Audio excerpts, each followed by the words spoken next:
और आपको बताए, धनी बनना हो तो बिल्कुल सरल उपाय है, अकाट्य उपाय है। धनी सब बनना चाहते लेकिन पाप करके बनना चाहते, अधर्म करके बनना चाहते, दूसरों को लूट करके। हाँ, बोले शॉर्टकट से, तो शॉर्टकट से ऐसा मरोगे कि फिर निकलने को नहीं मिलेगा इस माया समुद्र से। ध्यान रखना, ये जो सोचते हैं ना बहुत जल्दी धनी बन जाने के लिए, एक उपाय है, बहुत जल्दी कृपा हो जाएगी, बहुत जल्दी धनी बन जाओगे। क्या? संतों की सेवा शुरू कर दो। श्री नथियाबाई जी जब वृंदावन आई तो महिमा सुनने को मिली संत सेवा, तो उनका मुझ गरीब से क्या संत सेवा होगी। तो चून मांग के लाती, उपला बिन लेती, उससे रोटी बनाती, और कोई भिक्षा जाता होता करने, साधु बुलाए, बाबा आ जा, मोटी मोटी लाल लाल रोटी सेक कर पवाती। अब धीरे धीरे भिक्षा से जाने वाले साधु उनके यहां जाने लगे, रोज मांगना, मांग कर लाना, बनाना, पवाना, पवा के बैठी, फिर संत आ गए, लाओ माई, फिर आटा लगाया, फिर कभी ना नहीं किया। एक दिन वो हुआ कि बोरा में लद लद करके अन्न और व्यवस्थाएं, बिहारी जी स्वयं एक दिन वो गाड़ी में लद करके आ रहे थे, आटा और सब सामग्री लेने गई थी मैया, और वर्षा होने लगी तो छाता मैया को दिया, और आप लालटेन ले हुए और कहे आओ मैया इस रास्ते से आओ, बैलगाड़ी थी ऐसे। तो सोचा ये नव किशोर 14 वर्ष का बालक कितना कृपालु है, ऐसी वर्षा में स्वयं भींजता हुआ हमें छाता दे, क्योंकि संतों का अन्न है। नहीं छलिया अगर अपने को जानने नहीं देना चाहता तो कोई नहीं जान सकता। जब दूसरे दिन बिहारी जी के दर्शन करने गई तो देखा एक हाथ में लालटेन, एक हाथ में छाता। बोले अब हमें समझ में आया कि कौन था, आप थे बिहारी जी।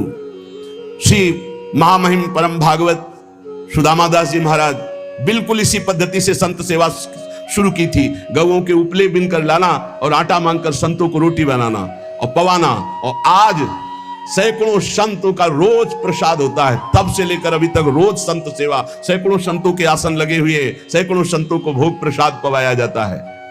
रसिक मुरारी जी ने गुरु आज्ञा का पालन, संत सेवा करनी, पर संत सेवा का बहुत कठिन व्रत है, बहुत कठिन व्रत है, क्योंकि अलग अलग स्वभाव के संत, अलग अलग भाव के संत। ध्यान से सुना जाए, संत सेवी भाव रखने वाले उपासक, आपकी एक विलक्षण भावना थी, सब संतों का चरणोदक उतारते। ये भी ध्यान रखना चाहिए कि उसमें ये नहीं देखना चाहिए कि इनके पैर गंदे हैं, इनमें क्या लगा हुआ, नहीं। जब चरणोदक उतार रहे हैं तो सबके, भले कुष्ठ क्यों ना हो उनके चरणों में, लीला हो सकती है, वही भगवान हो सकते हैं। ध्यान रखना, जब चरण धोने के लिए संतों के बैठते हो आप लोग, तो उन्हीं में से ऐसे आ सकते हैं घृणित वेश धारण करके कि जिनको छूना भी अच्छा नहीं लगेगा। बहुत चाव भाव से उनके चरण धो, ये मत सोचो कि इनके पैर कैसे घृणित है, घाव है, क्या है, ऐसा नहीं। बिल्कुल सावधान, लीला कर सकते हैं, हरि हैं, बड़े लीला बिहारी हैं। रसिक मुरारी जी के धन क्या था? संतों का चरणोदक भर भर के माट में ऐसे ऊपर विराजमान किए आसन पे, और रोज उनकी परिक्रमा, रोज साष्टांग दंडवत, और रोज चरणामृत पान, रोज चरणामृत उतारवाना और संतों को भोग पवाना। संतों के चरणामृत में किसी भाग्यशाली की निष्ठा होती है। मटकों में भर भर के रख के जैसे कोई संपत्ति रखता है, ऐसे बड़ी कृपा है, गुरुजनों की बड़ी कृपा है जिनको संत चरणामृत में। और जब से वैष्णव मार्ग मिला तब से गुरु कृपा से नित्य चरणामृत मिलता है। 500 वर्ष पहले महापुरुषों के जो चरणामृत वो आ करके अपने आप कृपा करके दे गए। ये तुलसीदास जी का चरणामृत है, ये अमुक संत का चरणामृत है। तो गुरु कृपा से बहुत से पात्रों में चरणामृत ऐसे रखा है, रोज दर्शन, रोज पान, रोज सौभाग्य मिलता है। चरणामृत, उसकी पूजा करते, आरती उतारते, परिक्रमा करते, दंडवत करते संतों के चरणामृत की।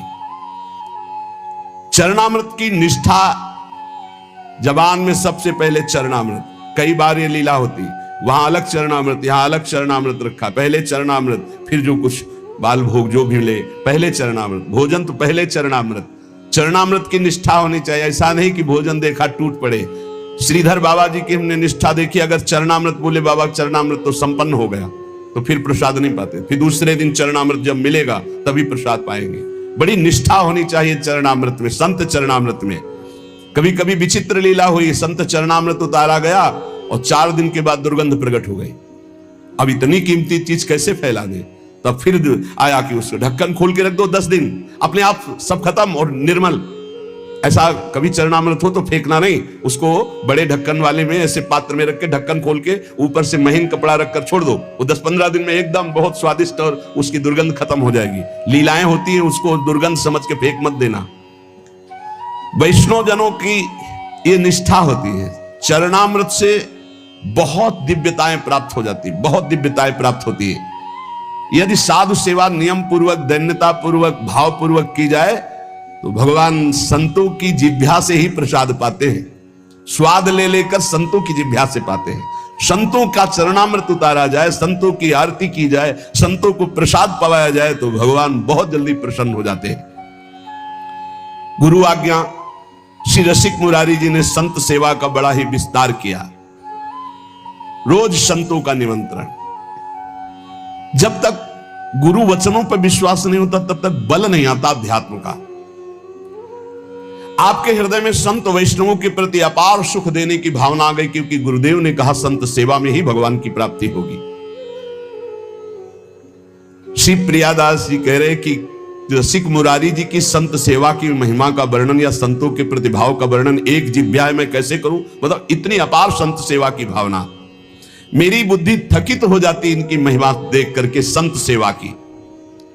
आप बड़े समारोह से श्री गुरु उत्सव मनाया करते थे, उसमें पूरे दिन कथा कीर्तन सत्संग भोज भंडारा होता रहता था, सब संतों को बड़ा सुख प्रदान करते थे। यह उत्सव 12 दिन तक लगातार गुरु उत्सव चलता। 12 दिन भक्तों की भीड़ रहती, जो देखने में अत्यंत आनंद प्रदान करने वाली होती है। गुरु उत्सव, इस उत्सव का नाम दंडोत्सव है। इस संबंध में एक कथा आती है कि इनके गुरुदेव श्री श्यामानंद जी श्री वृंदावन में जब वास करते थे तो नित्य प्रति सेवा कुंज में सोहनी लगाते थे। सोहनी लगाना हमारे ब्रज की बहुत बड़ी उपासना है, जिसे साधारण भाषा में कहते हैं झाड़ू लगाना, तो यहां सोहनी लगाना कहते हैं। तो रोज सेवा कुंज में सोहनी लगाते थे। सेवा कुंज में प्रिया प्रीतम नित्य विहार करते हैं, तो इनको एक अपार सुख मिलता कि मेरे श्यामा श्याम यहां विहार करते, मुझे सोहनी सेवा का सौभाग्य मिला, मैं उनकी दासी हूं। बाहर वो सोहनी लगाते समय बड़े गौर से वो एक एक लता के नीचे एक एक चरण चिन्ह को देखते हैं, कहीं प्रियालाल के चरण चिन्ह तो नहीं है, कहीं किसी लता के नीचे प्रियालाल विराजमान तो नहीं हुई।